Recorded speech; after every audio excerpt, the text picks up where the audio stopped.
del planeta Tierra, reserva certificada, es decir, que nadie pone en duda calidad y cantidad, y con unos planes de expansión en la producción. Evidentemente que esos papeles pudieran ser los más sólidos que hay sobre el planeta. Evidentemente es una forma de saldar la deuda social y utilizar el petróleo en función de sus verdaderos dueños, que es el pueblo venezolano. Es una figura novedosa, entendemos también, ¿no? Es una figura novedosa porque está en manos del pueblo, pero evidentemente todas las acciones que han tenido las transnacionales, sus accionistas se han manejado de esta manera. Lo que pasa es que ahora el bono vuelve al pueblo venezolano propietario del recurso de manera directa. Una vez que se extrae y se vende, como lo decía el presidente, parte de las regalías, y ese 4% que está presente en esas 15 empresas, es decir, los dividendos del propio sector petrolero, van a un fondo que garantiza el pago de esos bonos. Usted dice que las transnacionales se han manejado de esta manera, pero no con la figura de los bonos petroleros. No, sino para explotar al pueblo. Claro. ¿Pero qué han hecho? Es decir, ¿utilizaron herramientas similares sustentadas en nuestra riqueza petrolera? No, bueno, evidentemente, desde que Rockefeller en 1870 fundó la Standard Oil Company, era en base a acciones, es decir, la composición accionaria representaba el conjunto de esas acciones, el valor de la compañía. En este caso es el 4% que PDVSA Social tiene del capital accionario de 15 compañías. Entonces, una vez que se dan los dividendos después del pago de regalías y del pago de impuestos, una vez que se dan los dividendos, el 4% de esos dividendos es para el pago de estos bonos, quien los quiera cambiar. Pero evidentemente la lógica dice, y así lo ha demostrado el comportamiento del precio del petróleo, que estos bonos irán adquiriendo con el tiempo cada vez más valor. Entonces cualquier analista... Es lo que se esperaría, ¿no? De hecho el presidente dice, le recomendó a las personas que los recibieron, 5.000 personas el día de hoy, el pueblo venezolano, que no los vendan. No se puede volver a dejar engañar, Vanessa, porque evidentemente va a haber muchos vivos que van a crear especulación sobre los bonos porque los van a querer comprar. Y estás comprando, imagínate, un porcentaje, bonos respaldados por el 4% de capital accionario de 15 compañías situadas en la faja del Orinoco, la gran mayoría, y además que puede ser a su vez ese bono aumentado producto de las regalías, que es el porcentaje que le corresponde al Estado como dueño del recurso. Son instrumentos que cada vez van a adquirir más valores, lo que usted plantea. Porque el presidente lo ha dicho claramente, desde 1981 se consume más petróleo que el que se descubre. Las reservas de petróleo convencional están cayendo, liviano, mediano y pesado. Y la producción de petróleo convencional o tradicional está estancada en 75 millones desde el año 2006. La brecha entre la demanda y el estancamiento en la producción de petróleo convencional lo van a cubrir los crudos no convencionales. ¿Cuáles son los no convencionales?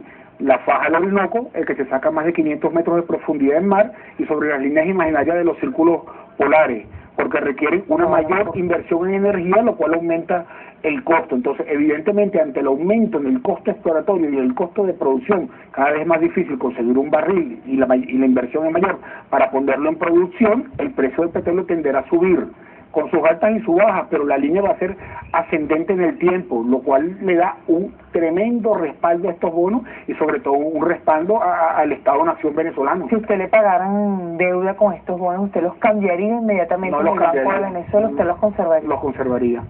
Trataría de dejárselos a mis hijos.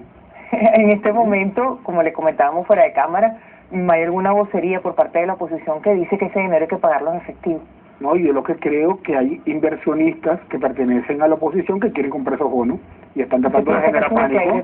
Pero si esa ha sido la tradición, ¿cuál es la forma como se ha manejado el mercado bursátil de manera especulativa? Generas un rumor y compras cosas que son solventes porque engañas a la gente, le creas una imagen que falta. Esos bonos están respaldados por las reservas de petróleo más grandes del mundo.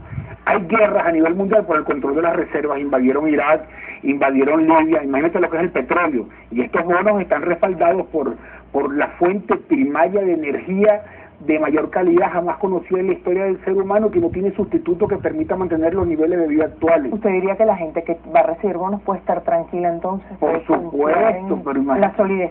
Es lo más sólido que hay. Es que más que el dinero incluso.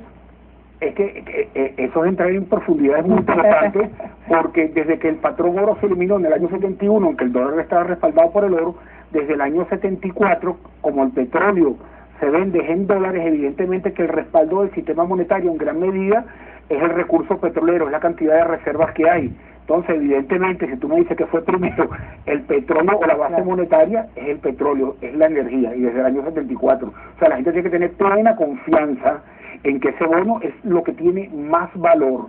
Las fluctuaciones que va a tener es el mercado especulativo, la generación de rumores. ¿Quiénes creen que podrían estar detrás de estos rumores? ¿Se habla de inversionistas?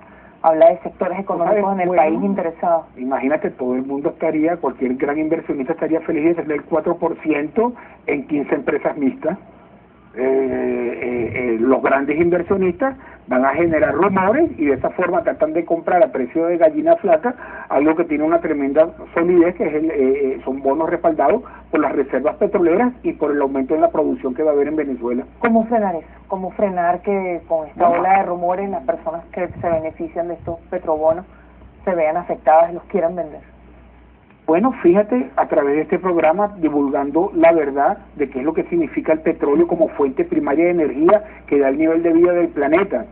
El excedente entre la energía invertida y la energía obtenida en todo proceso de generación de energía da la energía neta que llega a la sociedad, y la única fuente primaria que da suficiente energía neta para todas las actividades que realiza actualmente el ser humano es el petróleo. Entonces, esos bonos están respaldados por aquello que nos permite tener el modelo civilizatorio del cual gozamos hoy en día. Que por allí no habría ninguna duda. No hay ninguna duda. Respecto a la seguridad y la certeza. Bueno, pero te repito. No, entendemos. Tiene conflictos mundiales por la mayor riqueza que puede haber en el planeta. Que está ocasionando los conflictos, el acoso contra Irán, la invasión de Irak, el ataque contra Libia, el haber picado a Sudán en dos territorios, y evidentemente las presiones sobre Venezuela a raíz de las elecciones del 7 de octubre, donde se decide si el petróleo sigue en manos del Estado para bien de las grandes mayorías, o como pide la oposición, se privatiza. El petróleo de los bonos Petrorinoco es un petróleo que va a aumentar paulatinamente la extracción, al menos es lo que ha planteado el presidente. ¿Esto podría hacer aumentar su valor, por ejemplo? Evidentemente. Estamos en la especulación financiera. Claro, pero ¿qué es más que especulación? Le preguntamos sobre todo por el temor que se le pueda causar a algunas personas que reciben los bonos, y que detrás de esos temores, como usted lo está denunciando, detrás de esos rumores puede haber otras intenciones. Bueno, fíjate, yo retaría públicamente a cualquier analista a que me diga que el costo de producción y el costo de exploración como parte del costo de producción no generan el piso en el precio del petróleo. Si eso es así como yo lo estoy diciendo, esos bonos es el papel más seguro que hay sobre el planeta Tierra. Más que el dinero, por eso le más que el dinero. Más que el oro incluso.